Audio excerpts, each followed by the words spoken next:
Ассалаумағалейкум қазақ елі. Қазақ елі, байқадыңыздар ма? Қазақтар, Қазақстанның қазақтары қазақша дүкенде басқа ұлттан сұрауға қорқады. Видеоға түсіруге қорқады.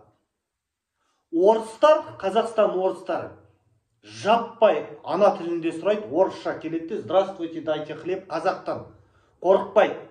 Қазақтар орыстан немесе басқа ұлттан қазақ тілінде сұрауға қорқады. Бірақ комментарийда жазады, біз осы ұлтшылдар тіл майдан қозғалыс 18-ақ адамбыз. 18-ақ адамбыз Қазақстанда. Осында видео түсіреміз. Сіздер мың жарым қазақ дұрыс, неге полиция шақырмадың?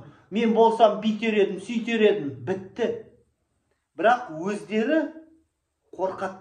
Барып видеоға түсіру қорқасыңдар. Біз қорықпай полиция шақыртып, мынаны қазақша, бұл жерде орысша ғана, неге қазақша жоқ, соны өзгертіп жатырмыз. Бұл жұмыс оңай емес.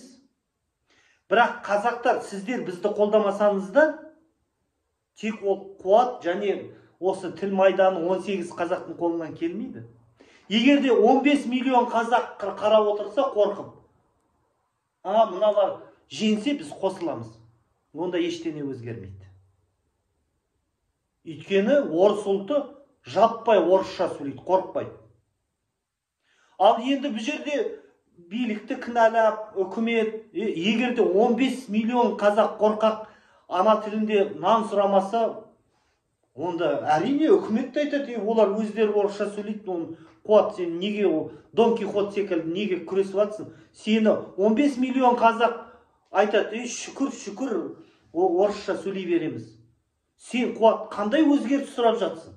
Сен қазақтарын өздері айтып жатыр. Не надо, біз будем на русском говорить. Сен жарайды 18-100 адамның, 100 қазақтың ғана намысын ояттың. Қалған 15 миллион оянғысы келмейді, солай құл боп орысша сөйлеп жүре бергісі келеді. Болды. Сен кімді шақырып жатсың? Оларға ұнайды, құл боп қожайын тілінде орысша сөйлеуге ұнайды оларға. Ал сен оларды қайда итермелеп жатсың?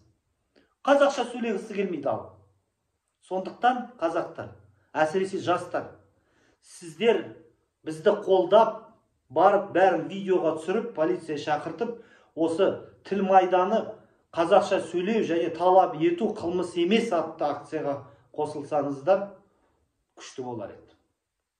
Қатарымызға қосылыңыздар. Бір тіл, бір мемлекет.